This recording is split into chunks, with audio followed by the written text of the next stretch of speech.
Hey there, Stampers, and welcome to another Step It Up video. This week we are going to do it's such a cute little card. It's supposed to mimic a quilt, and I got the idea from this other lady who had done much more complicated card, and she patterned it off of some wrapping paper. But anyway, I don't remember who it was. I saved it probably last year. If you're out there, thank you for the inspiration. So this is our step one. It's a pretty simple card. I will tell you all of the cards are very simple. Step 3 is a little more time consuming, but it is not a difficult card to make.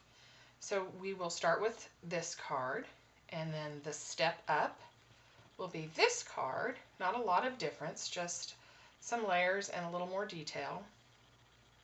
And then we will end with this card. And I know you're probably going, well, that's not much of a step, but it really is a big difference, sort of. Okay, so it's not a lot, but if you're into little details, which I am, I like little nuanced details, and I don't know if you can even see this, but from the first card, this is just a plain stamped image with this little base added. And in this one, I've added French knots to the flowers, real embroidery thread to the patchwork, and several layers and the matching button. But anyway, I'll show you how to do it, and I hope you like it as much as I do. And we'll go ahead and get started. Step 1, you're going to use, I use Cherry Cobbler cardstock, and this is 8.5 by 4, this is 11 by 4 1/4. And we're going to fold it. And I know sometimes when you're just starting out in card making, you think, do I really need all these things that they're telling me?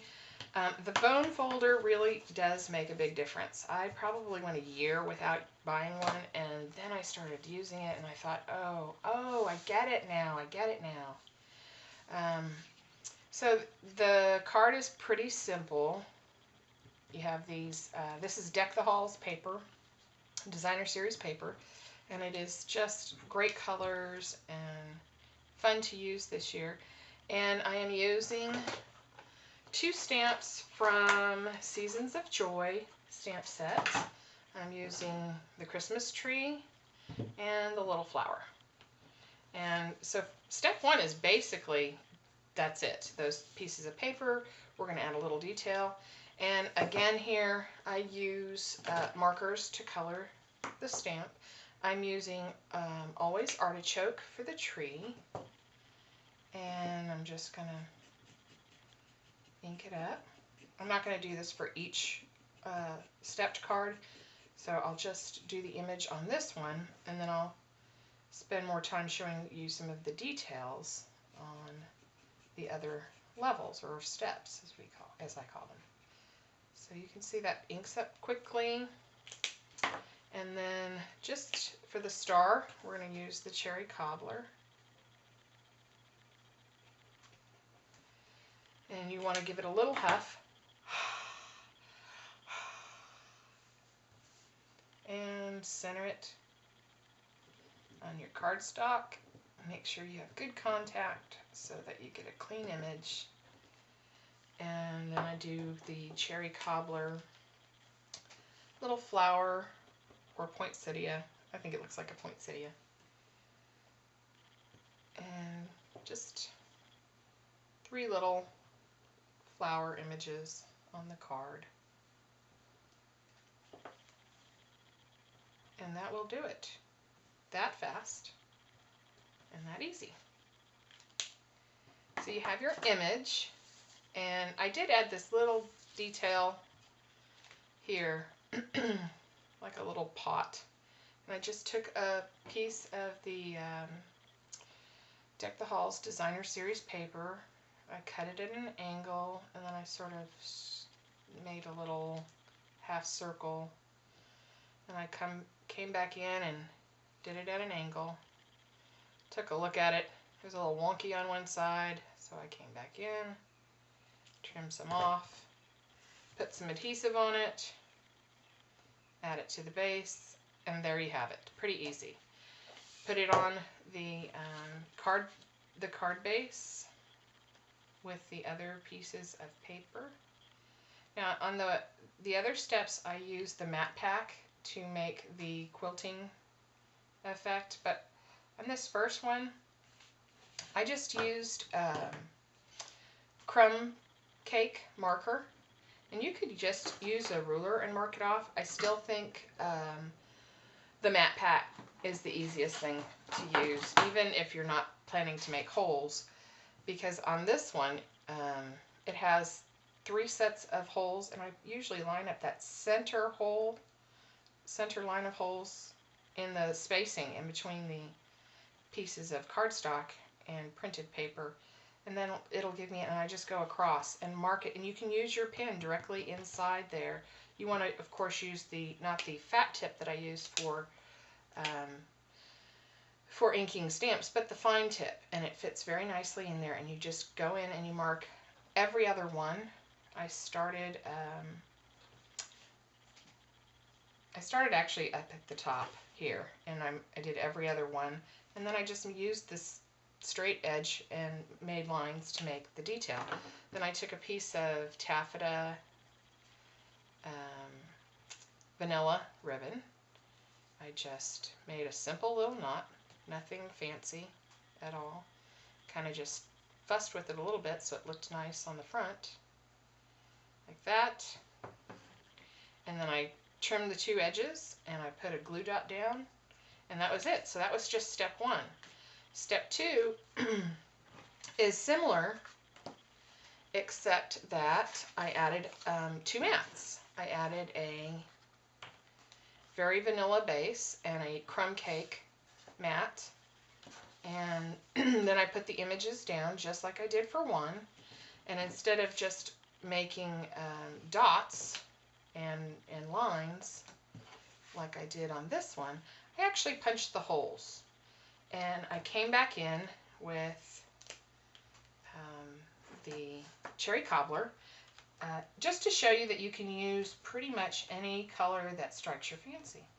And I made a little line across, and I went over it twice so that that I was sure to get in that indentation between the recess of the 2 pieces of paper, because you want it to look like thread, so you don't want a big gap or space not marked with ink. So you just went over that center part twice, and I hope you can see this, and just made it look like thread going across. Pretty simple. And then for a final detail, I took a clear button. And so in my effort to be cheap, I bought this twine some time ago at the hardware store, probably. I still have quite a bit of it. I don't know if you can see it. And I just clipped a piece of it off, and then I separated it into pieces, and I use it. I would not advise this cheap route. It's a mess. It's hard to thread through certain buttons. I'm going to use what I have until it's finished, but I will be purchasing the twine from the Stampin' Up! Catalog next time. This was just not a good deal for me. I'll use it and I'll make it do, but just so you know. I will always tell you if I think there's a money-saving way to do this, but for the most part, when something's tried and true, I will tell you. So you just want to snip the edges so it doesn't hang over too far. Use a glue dot and center it, and that's your level 2. Not difficult, just takes a little more time to do some of those details. Level 3 is similar, except it has one more. It has the same matted base as level 2 with the very vanilla and the crumb cake, but this one I added an additional one in the cherry cobbler, and instead of using my marker, I actually have the embroidery thread, and I just went into my stash to see what sort of matched crumb, and it's not difficult, and this is photo tape. I use photo tape a lot, and I can get it with a coupon, so it's cheaper. But not only will it hold the embroidery thread in place while I'm working on it, but when I remove the backing, it will act as an adhesive to help it keep on the matted pieces. So it really is as simple as you you're just going to make it look like a really pretty quilt. And I just saved these last few stitches to show you. This is something, I don't know that I would mass produce this card, but you know, 10 of them, sure. And you could do this part while you're watching TV. And then the last detail I'm going to show you, it's probably hard to pick up, but there are French knots in the center of these flowers. And I poked 2 holes just on either side of the center dot that had been stamped. And to do a French knot, I had to actually look this up, but you're going to come up through the hole. You're going to come up through the back, up through the to the right side. Make sure you get that needle through so it doesn't keep falling out. You're going to want to hold the thread, and then you're going to wrap the tip of your needle a few times like that. Oh, few. You're going to wrap it a few times and then pull it taut and then go back in through the second hole. And as you're pulling it through, you will create this little, see, if I had pulled it tighter it would make a prettier knot, but anyway, you get the idea. That one little bit didn't pull tight. I could fuss with it, or just leave it. That's fine too, these little knots. So you can see I'm not an expert at embroidery. And then to finish it off, just take a piece of photo tape and snip the back. And you're going to adhere it onto the mat. I took one of these wonderful jumbo buttons, Deck the Halls collection. They're just so fun, and I just ran the shreds of embroidery floss and tied it off. What's nice about these buttons as opposed to other buttons, you don't need a needle. You can just put the embroidery thread through there. I'm going to use a glue dot, and glue dots are the best thing for buttons, and adhere it down. Then I'm going to secure the pieces onto the card base.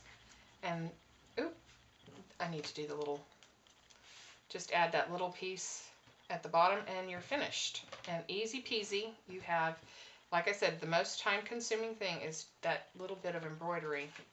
So that is, let's see, step 1, step 2, and step 3. And I appreciate you stopping by. Oh, that was my dog. Callie, you're ruining the video. Anyway, thank you, and I hope you have a great day. Bye.